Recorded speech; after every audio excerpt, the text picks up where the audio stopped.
inspiré pas mal de l'œuvre de la grâce de Francisco Lecueva.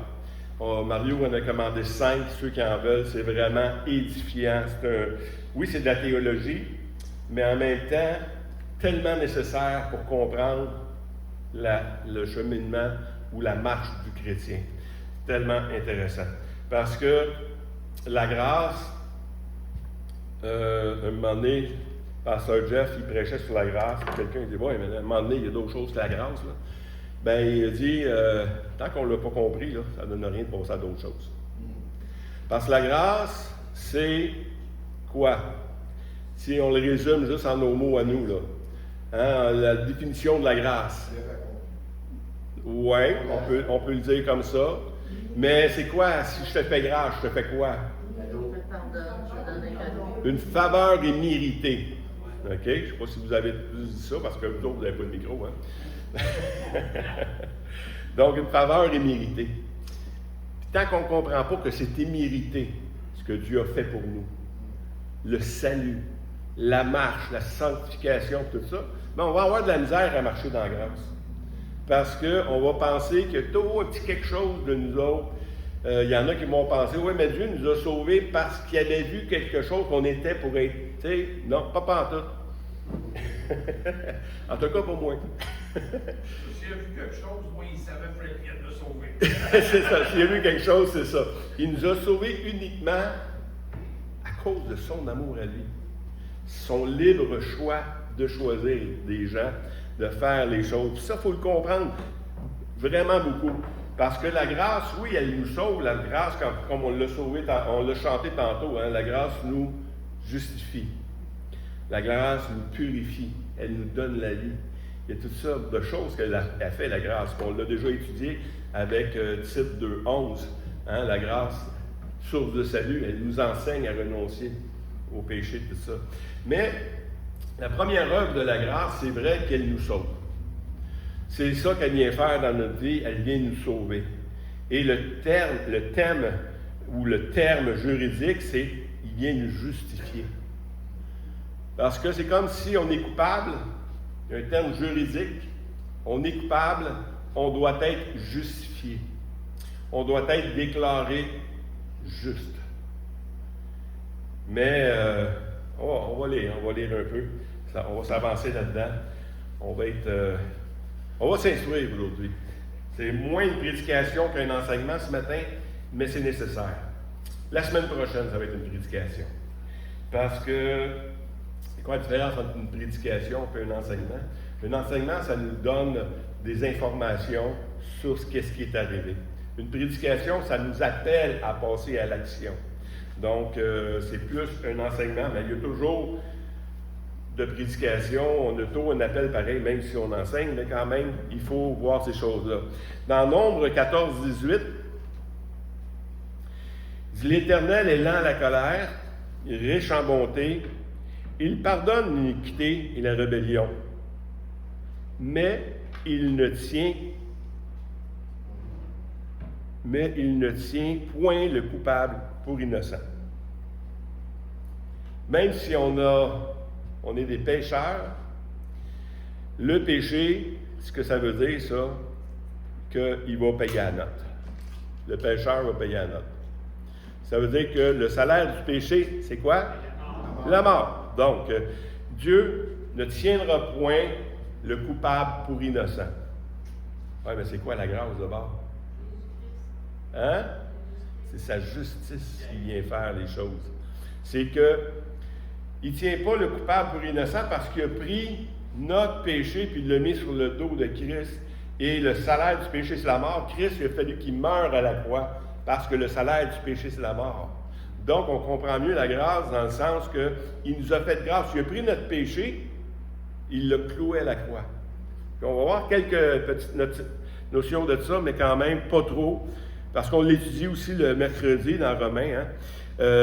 Romains 3, 25 à 26, c'est lui que Dieu a destiné par son sang à être pour ceux qui croiraient victime propitiatoire, afin de démontrer sa justice, parce qu'il avait laissé impunis les péchés commis auparavant au temps de sa patience, afin, dis-je, de montrer sa justice dans le temps présent, de manière à être juste, tout en justifiant celui qui a la foi en Jésus. Parce que s'il dit que le salaire du péché, c'est la mort, et qu'il laisse impunis ceux qui ont péché, ou qui sont du péché, il serait injuste, Dieu. Parce qu'il a dit une chose, puis il n'accomplirait pas sa volonté.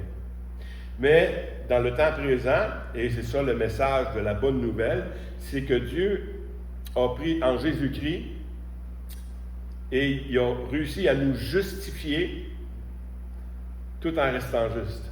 Parce qu'il a accompli sa justice à lui. Ce n'est pas notre justice, c'est sa justice.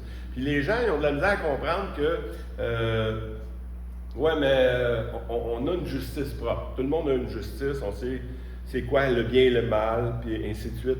Puis on essaie de comparer ça avec Dieu, puis des fois on ne comprend pas. Puis moi, je vous le dis, là, si j'étais Dieu, je finirais ça de être là. Tu sais, parce que j'ai pas la patience de Dieu, là, c'est vrai, mais si j'étais Dieu, peut-être je l'aurais.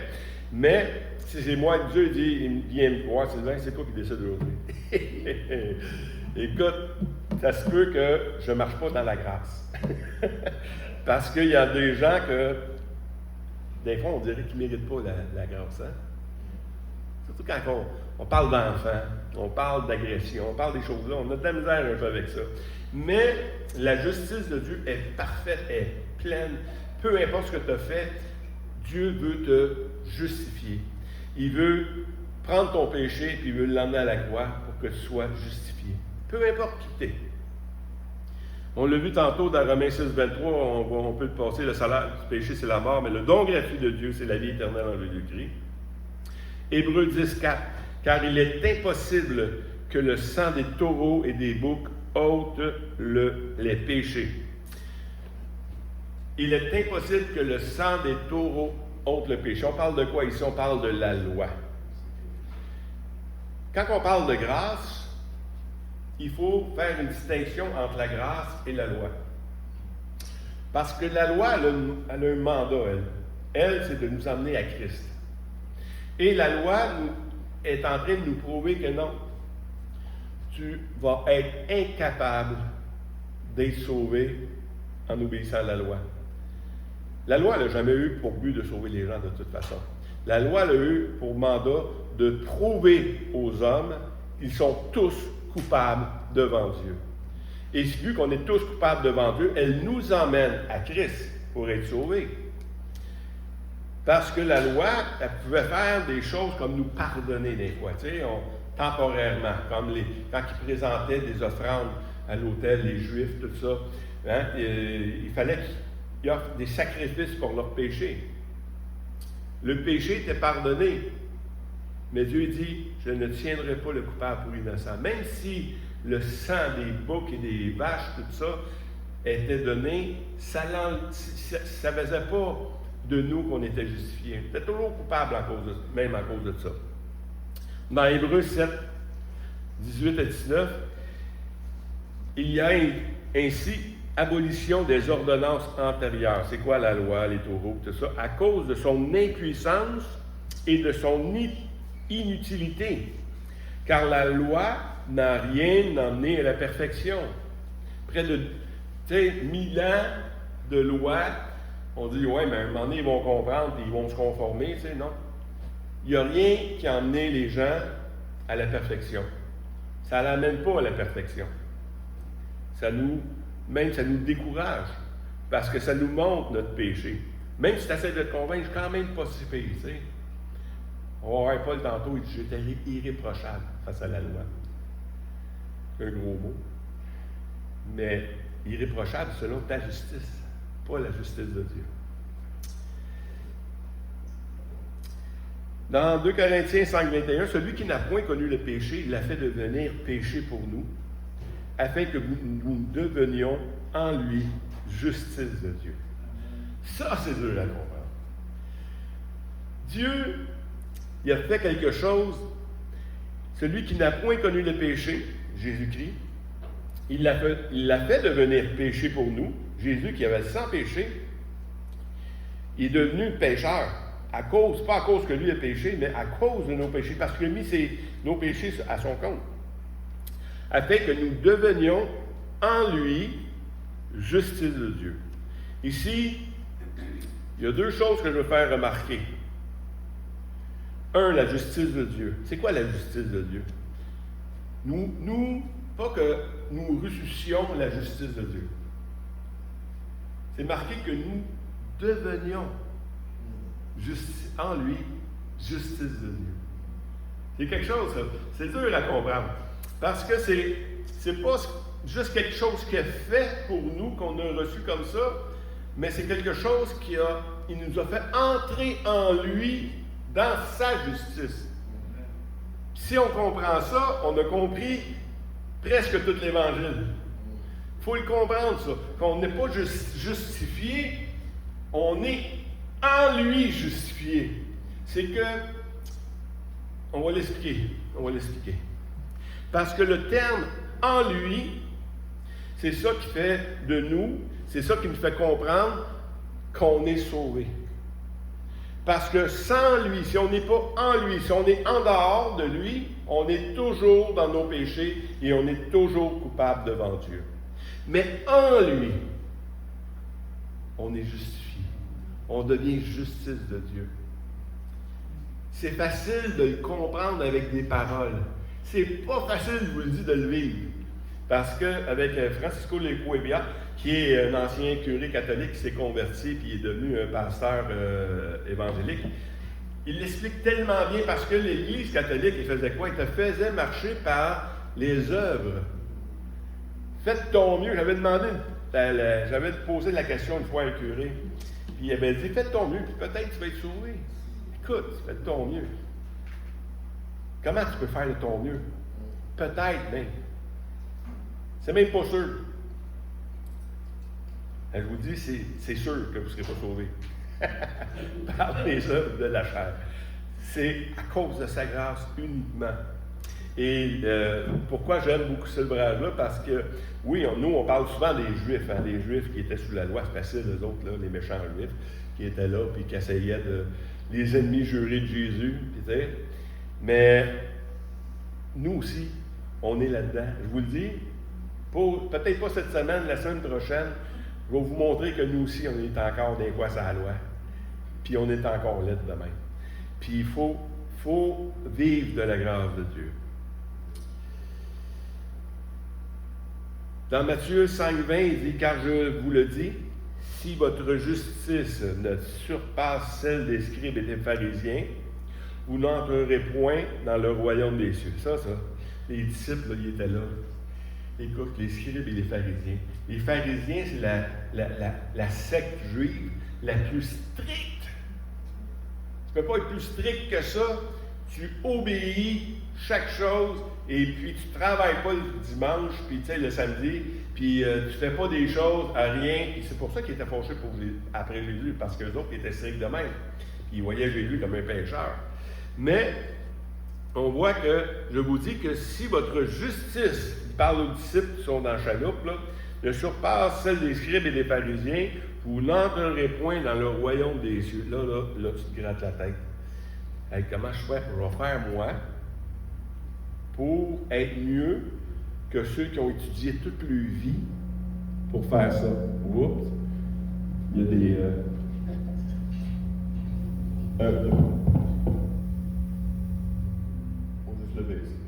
On m'entend pareil? OK. Donc, comment je vais faire ça? Bien, c'est ça. C'est ça, exactement le but. De démontrer, Jésus est en train de le dire. Eux autres, ils appliquent leur vie à respecter la loi, mais si votre justice ne surpasse pas celle des pharisiens, vous ne pourrez rentrer. Fait que là, encore là, Jésus est en train de lui montrer que la loi, là, est en train de t'emmener dans la mort. Tu peux pas accomplir les choses comme ça. On va le fermer. 1, 2, 3. Est-ce qu'on m'entend pareil? Un peu dans celle-là. Parfait, parce que là, le son est dérangeant. Puis, donc, c'est ça. Encore une fois, bientôt, on a un nouveau système, ça va être merveilleux. La justice des hommes ne peut pas accomplir la loi de Dieu, la justice de Dieu. C'est pour ça qu'il est en train de dire, si ta justice, ça ne dépasse pas celle des scribes, des pharisiens, ça veut dire que non. Donc, mon cas, il est réglé, je m'en vais en enfer. Moi, la première fois que quelqu'un m'a annoncé l'Évangile, c'est ça qu'il m'a montré. Il dit, écoute, si tu obéis à toute la loi, puis tu pèches contre un seul commandement, tu es coupable envers tous. Écoute, je suis fait, je m'en vais en enfer. C'est réglé. Je n'ai pas besoin d'essayer de faire tout ce qui est bon. Je sais que je vais tomber à un moment donné. Fait qu'il est en train de leur dire ça pour leur montrer que non, il y a juste en moi. La justice qui dépasse celle des scribes des pharisiens, là, c'est moi qui l'accomplis. Il n'y a pas d'autre chose. Tout pointe vers Jésus-Christ dans la Bible. Tout pointe vers Christ. Dans Romains 10, 2 à 4, je leur rends ce témoignage en parlant des Juifs. Je leur rends ce témoignage qu'ils ont du zèle pour Dieu, mais sans intelligence. Ne connaissant pas la justice de Dieu, ils cherchent à établir leur propre justice. Ils ne se sont pas soumis à la justice de Dieu, car Christ est la fin de la loi pour la justification de tous ceux qui croient. Christ est la fin de la loi. Il n'y en a plus. C'est pas en obéissant à la loi, arrête ça tout de suite. Saisis Christ, puis ça va être la fin de la loi, la fin d'essayer d'accomplir les choses. Pour saisir la justice de Christ, pour la justification de tous ceux qui croient. C'est par la foi. C'est par la foi. On a vu mercredi dernier que la foi, des fois, c'est... la foi peut recevoir et la foi peut saisir. Mais la foi de la justification, c'est celle qui reçoit tout simplement. Tu ne peux pas la saisir. C'est lui qui te la donne. Il te donne quelque chose que tu ne peux pas ramasser. C'est lui qui te la donne. Puis quand il la donne, la foi, c'est juste de la recevoir. Il dit, merci Seigneur, je ne la mérite pas. Je ne peux pas rien faire pour l'avoir. C'est cette foi-là qu'on parle. Pour tous ceux qui croient. Dans Matthieu, on va voir cet exemple-là de Matthieu 16. Dans Matthieu 19, c'est-à-dire. Et puis Matthieu 19, on va voir quelques passages quand même. Il y avait un homme qui était là, un juif. Et voici un homme s'approcha et dit à Jésus, Maître, de quoi faire de bon pour avoir la vie éternelle? Déjà, qu'est-ce qu'il faut que je fasse pour avoir la vie éternelle? Déjà, la question a pas mal. Parce que les Juifs sont habitués, ils sont dans un système d'être bons puis de mériter des choses, de saisir Dieu. En passant, ce n'est pas juste les Juifs, c'est toutes les religions ont ce système-là de faire des choses pour atteindre Dieu. Toutes les religions, sauf Jésus-Christ. Il lui répondit, pourquoi m'interroges-tu sur ce qui est bon? Un seul est bon, un seul est le bon. Si tu veux entrer dans la vie éternelle, puis là, Jésus, il est en train de lui montrer encore. Vas-y, essaye encore, essaye encore. Observe les commandements. Lesquels, lui dit-il. Et Jésus répondit, tu ne tueras point, tu ne commettras point d'adultère, tu ne déroberas point, tu ne diras point de faux témoignages. Honore ton père et ta mère, et tu aimeras ton prochain comme toi-même. Le jeune homme lui dit, j'ai observé toutes ces choses. Que me manque-t-il encore? Il est conscient qu'il manque encore de quoi? Il y a quelque chose que je ne sais pas c'est quoi, mais ça me le manque. Je ne suis pas capable de le trouver, je le fais ça, puis je n'ai pas encore la peine dans moi. Je ne suis pas encore réconcilié avec Dieu. Dans Matthieu 19, 21, 24, Jésus lui dit, si tu veux être parfait, va ce que tu possèdes, donne-le aux pauvres, et tu auras un trésor dans le ciel, puis viens et suis-moi. Après avoir entendu ces paroles, le jeune homme s'en alla tout triste, car il avait de grands biens. Jésus dit à ses disciples, je vous le dis en vérité, un riche entrera difficilement dans le royaume des cieux. Je vous le dis encore, et il est plus facile à un chameau de passer par le trou d'une aiguille qu'à un riche d'entrer dans le royaume de Dieu. C'est dur, là, un trou d'aiguille. Hein? Un chat, c'est en dessous d'une muraille. Il y a un trou, des fois, qui passe en dessous de la muraille de même. C'est plus facile à un chameau de passer là qu'un riche d'entrer dans le royaume des cieux. C'est quasiment impossible, tu sais. Dans Matthieu 19, 25 à 26, les disciples, ayant entendu cela, ils furent étonnés. Ils disent, voyons, ça n'a aucun sens. Ils n'ont pas compris la grâce encore. Qui peut donc être sauvé? Jésus les regarda et leur dit aux hommes, cela est possible. Impossible. Ah, vous suivez? Cela est impossible. Mais à Dieu, tout est possible. C'est Dieu qui va faire ton salut. C'est Dieu qui va te justifier. C'est pas toi, arrête d'essayer de te justifier. Tu vas te briser le nez, tu vas mourir. Dans Philippiens 3, 7 à 9, Paul a compris le salut.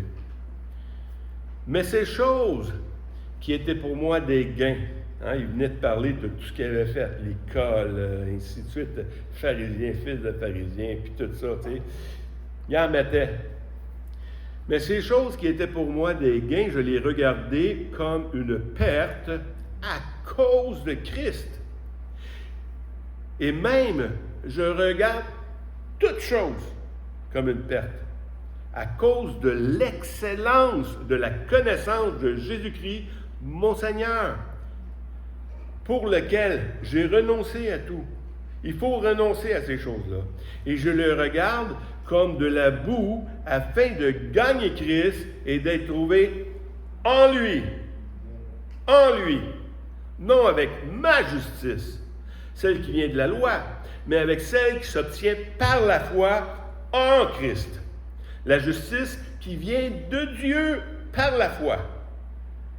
Hey, il n'y a rien de plus clair que ça, là. Hein? C'est tellement clair que Paul, même Paul, là, qui était irréprochable tant qu'à la loi, il dit non, je ne peux pas, même avec ça, je ne peux pas arriver au pied, je ne peux même pas toucher à Dieu, je ne peux même pas rentrer dans sa présence. Je dois tout abandonner. Par la foi. La foi, c'est quoi? On l'a vu un peu le mercredi, mais il faut que je l'explique un peu. La loi et la justification par la foi, c'est deux choses complètement différentes. C'est comme si, toute ma vie, je m'étais appuyé sur ce que moi, j'étais, mes efforts que j'ai faits pour être sauvé. Et si vous posez la question aux gens, si tu te retrouves devant Dieu aujourd'hui et il te demande pourquoi je te laisserai rentrer au ciel, c'est quoi tu réponds? Ben, il va répondre, j'ai essayé de faire de mon mieux, je ne suis pas payé qu'un autre, puis ainsi de suite, tu sais, puis je vais t'occuper de mes enfants, je vais t'occuper de l'entourage, puis il en beurre épais. Puis s'il en a fait beaucoup, il va beurrer encore plus épais, tu sais, puis là, ça va bien, hein? Un bon système. Merci Seigneur pour le système qui s'en vient. Mais là, c'est ça, il beurre épais, puis il ne comprend pas que tout ce qu'il est en train de dire, il s'appuie sur, je vais te donner juste le baisser peut-être un peu, peut-être qu'il est en train d'être guéri, je ne sais pas, là. Oui, c'est ça. 1, 2, 3, OK. C'est bon. Fait que là, c'est ça, il s'appuie sur ce que lui dit. Moi, je suis quand même pas pire. Fait qu'il s'appuie sur lui, il s'appuie sur ses œuvres, il s'appuie sur son expérience. Il s'appuie sur sa comparaison des autres. Écoute, je n'ai jamais tué. Je n'ai jamais fait ci, je n'ai jamais fait ça. Pourquoi je rentrerai au ciel? Parce que j'ai essayé, puis, de mon mieux. Puis, la justification par la foi seule, c'est celle qui s'appuie uniquement sur ce que Christ a fait. Et non ce que j'ai fait. Sur ce que Christ a fait. Fait que si je mettais une chaise ici, je te dirais, Christ a tout payé, a pris sur ses épaules tous tes péchés, et puis sur ses péchés, il était cloué à la croix, et il t'a donné sa justice. Maintenant, tu dois vivre de sa justice, non de tes expériences, mais de sa justice. Donc, tu dois quitter maintenant sur quoi tu t'appuyais avant pour vivre, et t'appuyer uniquement sur Christ maintenant. Ça, c'est vivre de la grâce de Dieu. Ça, c'est vivre de sa justice à lui. Je dois abandonner ça. Paul dit, je regarde tout ça comme de la boue pour saisir Christ. C'est ça, la justification par la grâce. Amen. Bon. Dans 2 Corinthiens 5, 21, il dit, celui qui n'a point connu le péché l'a fait devenir péché pour nous afin que nous devenions en lui justice de Dieu. Maintenant, on va voir le en lui. Parce que la justification, ce que ça fait quelque chose d'extraordinaire. Ça nous unit à Christ. c'est il y en a qui ont fait à l'église de Mascoutin, qui est une église que j'apprécie vraiment pour ce que Dieu a fait là-bas. C'est que 3 églises, je veux dire, ils étaient ensemble, il s'est passé des conneries, l'église Pentecôte avec le nouveau réveil, le bacon à terre, tout ça, ils se séparent. Bon, elle fait 3 églises. Là, les fils de ces pasteurs-là, qui ont grandi, ils disent non, on va revenir ensemble, on ne marchera pas dans la défaite de nos pères, on va revenir ensemble. Puis l'Église Pentecôte, elle a beaucoup mûri par rapport à ces choses-là. Fait qu'ils sont revenus ensemble, et c'est pas vraiment, nous on appelle ça une union avec Christ, mais eux ils appellent ça une fusion, ils sont revenus. Une union, c'est qu'on est encore tous des individus séparés. Mais ils ont dit non. On va appeler ça une fusion. Une fusion, c'est que quand tu fais une fusion de métal, c'est que c'est tellement fondu que ça devient une seule pièce. C'est plus des gens individuels. Ça devient une fusion. Mais il faut voir l'union avec Christ un peu comme ça, comme une fusion. On fusionne avec Christ. Puis on va le comprendre avec les choses qui s'en viennent. On va voir aussi que ça vient souvent dans Francisco Licueva. Il dit que l'union avec Christ est certainement la vérité centrale de toute la doctrine du salut. Non seulement dans son application, mais aussi dans l'accomplissement passé et définitif de l'œuvre de Christ. L'œuvre passée est définitive. C'est cette doctrine-là, l'union avec Christ, qui est vraiment le point central. On va voir, j'ai mis 4 versets ensemble, dans Éphésiens 1,4. En lui, Dieu nous a élus avant la fondation du monde. Le mot ici, c'est en lui. En lui, Dieu nous a fait quoi? Il nous a élus avant la fondation du monde. Dans Éphésiens 1,6, à la louange de sa gloire, de sa grâce, qu'il nous a accordé dans son bien-aimé, en lui, hein? La gloire de sa grâce qui nous est donnée, qui nous est accordée en lui. Dans Colossiens 2,7, étant enraciné et fondé en lui. C'est vraiment tellement, j'aime ça le fonder.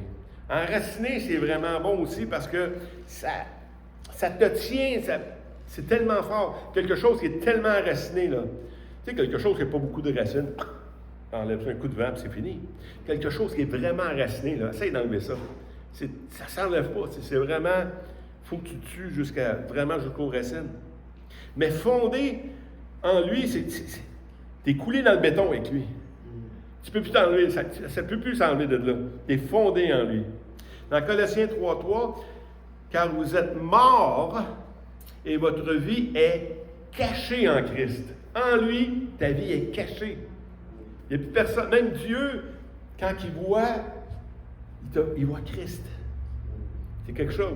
En lui, c'est tellement important de le comprendre.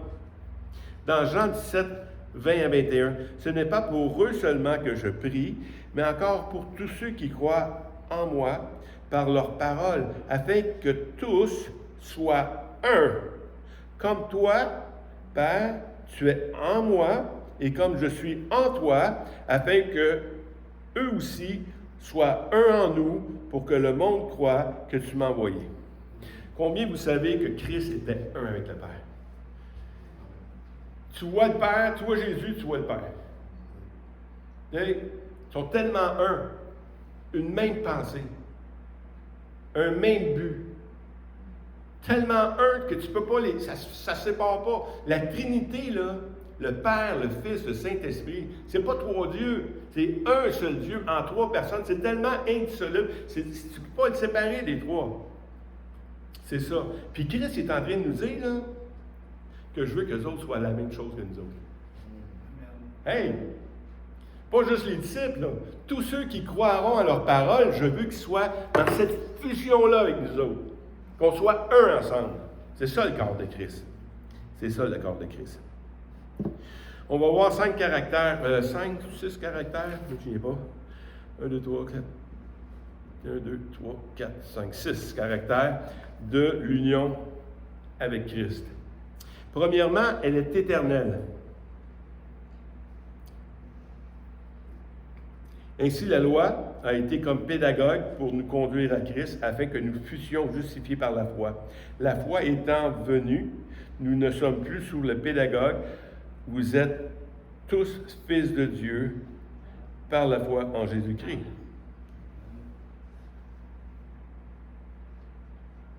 Okay. Hébreux 9, 12.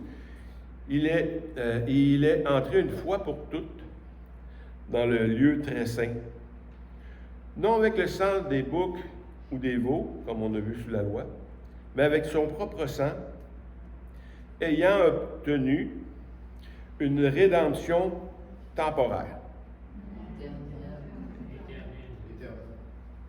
Vous êtes sûr? Éternel, c'est quoi éternel? Tout le temps. Sans fin. Illimité.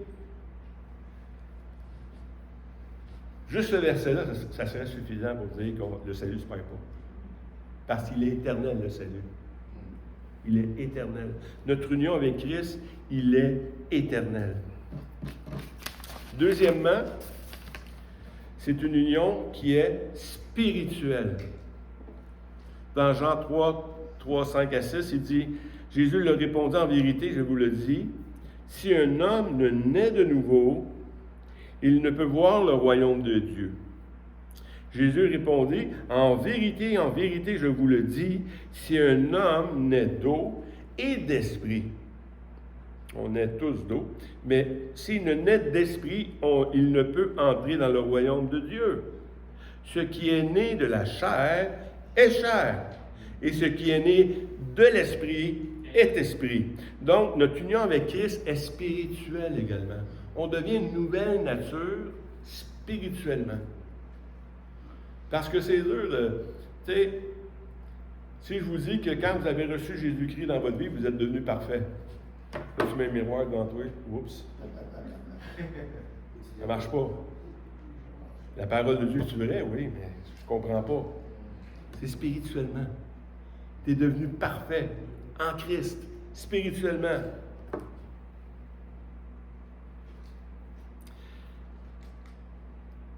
Un Corinthiens 6, 16 à 17, loin de là, parce qu'il dit, si Dieu nous a... On est sauvé pareil, là, par la foi, on peut-tu pécher? Il dit, loin de là. Ne savez-vous pas que celui qui s'attache à la prostituée est un seul corps avec elle? Ça fait partie des... Ça fait partie des exemples dans nos vies que quand on se marie, quand on couche avec quelqu'un, on devient une seule chose. C'est ce qui représente le plus l'union avec Dieu. On devient une seule chair. On va le voir encore un petit peu plus loin.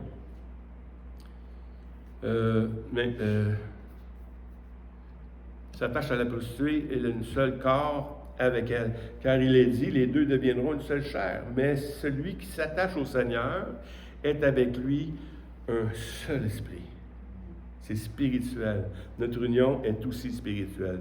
Troisièmement, elle est mystique. C'est quoi mystique? Mystérieux, mystique, quelque chose qui n'avait jamais été compris, qui à partir de Nouvelle Alliance, c'est quelque chose qui est manifesté. Dans Éphésiens 5, 31, 32, c'est pourquoi l'homme quittera son père et sa mère et s'attachera à la femme et ces deux deviendront une seule chair. Ce mystère est grand. Je dis cela par rapport à Christ et à l'Église. Je dis cela par rapport à Christ et à l'Église. C'est la même chose. Quand on devient une seule chair, tu touches à ma femme, c'est à moi que tu touches. En Christ, si tu touches à un enfant de Dieu, c'est à Christ que tu touches. Ça nous dépasse. Parce qu'on dit souvent des niaiseries, c'est les autres. J'en ai dit, puis dans ton Seigneur. Mais quand tu dis quelque chose sur un frère, tu es en train de toucher Christ directement. C'est important de le comprendre. C'est pour ça que cet exemple-là est vraiment frappant. Et dans Éphésiens 3, 6, il dit, ce mystère, c'est que les païens sont co-héritiers, forment un même corps et participent à la même promesse en Jésus-Christ par l'Évangile. Ça, c'est encore pire, un mystère pour les Juifs, là. Eux autres ne comprenaient pas que tous les païens qui n'ont jamais suivi la loi deviendraient avec eux une seule chair. Wow! C'est un mystère, ça, avec. Mais voyez-vous que le mystère, c'est l'unité. D. Il est organique également. J'aurais pu prendre beaucoup de choses, mais je vais prendre juste Romains 6, 5. En effet, si nous sommes devenus une même plante avec lui, par la conformité à sa mort, nous le serons aussi par la conformité à sa résurrection. C'est organique. Il y a tellement d'exemples. Hein? On a un seul corps. On est tous les membres de Christ. C'est organique. Elle est directe. C'est quelque chose qui est direct. La grâce de Dieu ou l'union avec Christ, elle est directe. En Hébreux 10, 19, ainsi donc, frères, puisque nous avons, au moyen du sang de Christ, une libre entrée dans le sanctuaire. Tous les Juifs, là, ne pouvaient pas entrer. Aussi pieux qu'ils étaient, aussi obéissants de la loi, ne pouvaient jamais entrer dans le sanctuaire. En Christ, on a une libre entrée dans le sanctuaire. En Éphésiens, il dit la même chose à peu près, 2, 15 et 18. Ayant anéanti par sa chair la loi et ses ordonnances dans ses prescriptions, afin de créer en lui-même, avec les deux, un seul homme nouveau, en établissant la paix. Car par lui, nous avons les uns et les autres accès auprès du Père dans un même esprit. Hey, je sais que nous autres, c'est acquis, là, mais c'est quelque chose d'extraordinaire, là, que jamais dans toute l'histoire de l'humanité, là, que des hommes pouvaient entrer comme ça dans la présence de Dieu, à part que si tu étais appelé comme Moïse, puis tous ces hommes-là, là, tu ne peux pas entrer, tu meurs là, tu sais. Nous, on a ce privilège-là de pouvoir entrer, un accès direct auprès du Père dans un même esprit. Et pour terminer, le troisième point, elle est indissoluble. Dans Jean 10, 29 et 30, Père, le Père qui me les a donnés est plus grand que tous. Est-ce que Dieu est plus grand que tous? Il n'y a pas plus grand que lui. Et personne ne peut les ravir de la main de mon Père. Personne, même pas moi. Parce qu'il y en a qui essayent d'enseigner que, ouais, mais si moi j'abandonne, tu ne t'appartiens pas, tu ne peux pas abandonner. Même si tu abandonnes, tu es encore sauvé, c'est plein de valeur pour toi, là. Ça peut sembler une mauvaise nouvelle pour toi, mais c'est une bonne nouvelle. Parce que tu ne peux pas abandonner. C'est comme si ton enfant dit, tu n'es plus mon père, tu n'es plus ma mère. Écoute, c'est le sang qui fait que tu es mon fils, là. C'est pas, si tu obéis, tu n'obéis pas. C'est pas la loi. C'est pas ton idée. Je t'ai racheté. J'ai payé pour toi. J'ai fait de toi un enfant de Dieu. Tu es né de nouveau. Les mêmes caractéristiques que nos enfants, c'est la même chose. Tu peux plus, un coup tu es enfant de Dieu, tu ne peux plus ne plus être un enfant de Dieu. C'est impossible. Ça ne se sépare pas, ça.